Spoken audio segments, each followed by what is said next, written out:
আমির খসরু সাহেব আছেন, তারা জানেন যে রাজনীতিতেই মাহফুজুল্লাহ সক্রিয় ছিল, দল করতো না সে।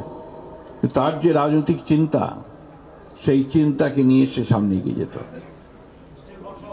এবং খুব সঙ্গতভাবেই দুটি মানুষের ব্যাপারে সে যে দুটো বই লিখেছে, একটি প্রেসিডেন্ট জিয়াউর রহমান এবং আরেকটি বেগম খালেদা জিয়া।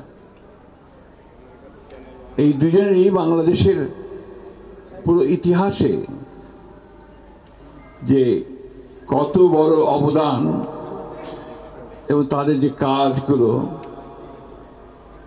মানুষের জন্য যে কতটুকু উপযোগী ছিল, সে কথাগুলো তিনি বলার চেষ্টা করেছেন এবং নির্মমভাবে বলার চেষ্টা করেছেন। প্রচুর কাজ করেছেন। শহীদ প্রেসিডেন্ট জিয়া রহমান সাহেবের বইটা লিখতে তিনি প্রায় 5-6 বছর সময় নিয়েছেন।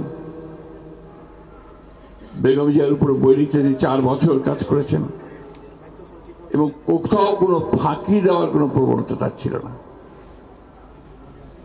এই অন্যান্য বইগুলোর কথা বলেছে, ছাত্র ইউনিয়নের ইতিহাস, 69 গণ আন্দোলনের ইতিহাস, আর কোনোটাতেই সে শুধু যে ঐতিহাসিকভাবে লিখে গেছে তা নয়, হি ওয়াজ পার্টি অফ ইট।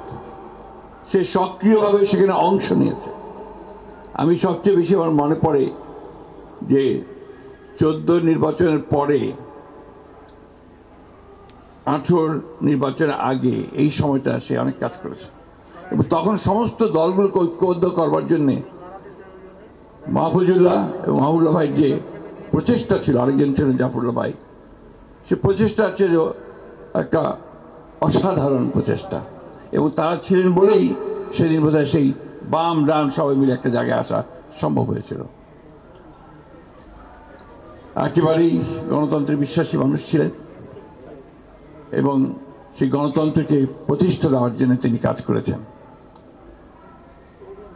ছাত্র জীবনে আমরা সবাই জানি যে আমরা সবাই বেশিরভাগই বিপ্লবী রাজনীতির সঙ্গে জড়িত ছিলাম।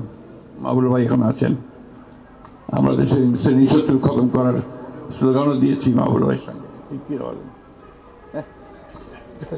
নান্নু ভাই? তো সেই শ্রেণী শত্রুর ব্যাপারটা যে সঠিক ছিল না, খতম করার ব্যাপারটা যে সঠিক ছিল না, এবং তারপরে আমরা যে আমাদের রাজনীতির যে চিন্তা ভাবনাগুলো পরিবর্তনে সব মিলে যে একসাথে কাজ শুরু করেছিলাম।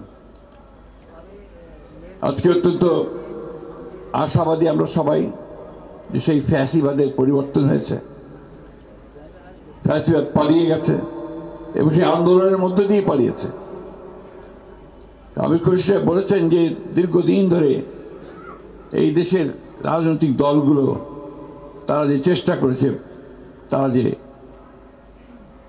ফ্যাসিবাদের বিরুদ্ধে লড়াই করেছে, সংগ্রাম করেছে, সব শেষে ছাত্র এবং জনতার সমবেত প্রচেষ্টায় সেই সম্ভব হয়েছে।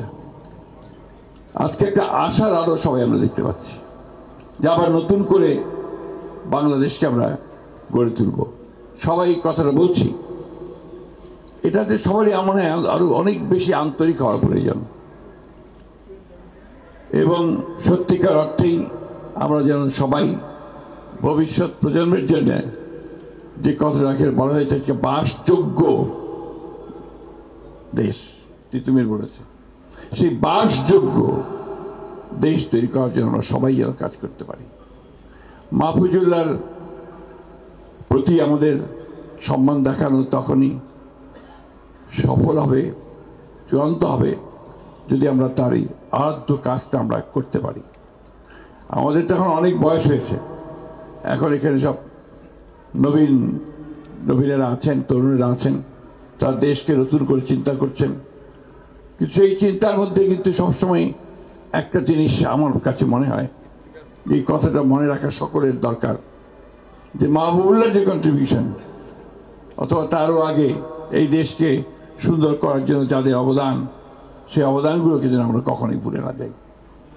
কারণ এদের কাজের উপরেই কিন্তু আমরা দাঁড়িয়ে আছি এবং আজকে যে সামনের দিকে এগুচ্ছি সেদিকে এগিয়ে যাওয়া দরকার। অত্যন্ত প্রগতিশীল মানুষ ছিলেন মাহফুজুল্লাহ এবং কালোকে কালো বলতে দ্বিধা করতেন না, সাদাকে সাদা বলতে দ্বিধা করতেন না। এবং যে কথাটা এখানে অনেকে বলেছেন যে তার যে তর্ক সেখানে তিনি অত্যন্ত সাবলীলভাবে তার বক্তব্যটাকে এমনভাবে উপস্থাপন করার সক্ষমতা যার ছিল যে সেখানে প্রতিপক্ষ সেখানে নিঃসন্দেহে পরাজিত হতো। মাহফুজুল্লাহর পরিবার তারা অনেক কষ্ট করেছেন।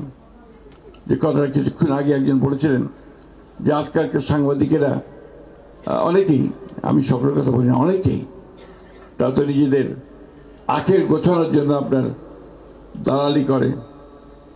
কথাটা ভালো হয় না, হলো না, তারপরেও কথাটা বলতে হলো, এবং বাড়ি ঘর প্লট সব জোগাড় করে। মাহফুজুল্লাহর কিছুই ছিল না। মাহফুজুল্লাহ চিকিৎসার জন্য তার পরিবারকে, তার বন্ধুদেরকে থেকে অন্যের কাছে হাত পাততে হয়েছে। এখনো তার ছেলেমেয়েরা বাইরে আছে, দেশে আছে। আমি তাদের প্রতি আমার সবসময় দেখা করতে পারি না, যেন ক্ষমা চেয়ে নিচ্ছি, কথা বলতে পারি না। আমার খুব কষ্ট হয়, মাহফুজুল্লাহর কথা মনে হলে খুব কষ্ট হয়। বিশেষ করে আমি ব্যক্তিগতভাবে তার কাছে অত্যন্ত ঋণী। সবসময় সে আমার সঙ্গে যোগাযোগ রাখতো, আমার ভুলটা দেখিয়ে দিত, আমাকে সামনে পথ দেখাতো যে এই কাজভাবে বলেন, এইভাবে কাজ করেন, এটা করেন। এই জিনিসগুলো আমি আর পাওয়ার আমার লোক নেই। যাই হোক, আমি বললাম না আমি আজকে গুছিয়ে কথা বলতে পারবো না। মাহফুজুল্লাহকে আমরা মিস করি, আমি ব্যক্তিগতভাবে ভীষণ মিস করি, এবং তাকে হারানোটা আমাদের জন্য সত্যিকার অর্থে একটা বিরাট শূন্যতা সৃষ্টি করেছে। খুশি হয়েছি যে তাকে অন্তত মরণোত্তর একটা রিকগনিশন দেওয়া হলো। আসলে আমরা সবাই তার মাগফিরাতের জন্য দোয়া করি, এবং এই দোয়া করি যেন আমাদের সাংবাদিকরা সবাই চেষ্টা করে অন্তত মাহফুজুল্লাহর মতো হতে। ধন্যবাদ সকলকে। আসসালামু আলাইকুম।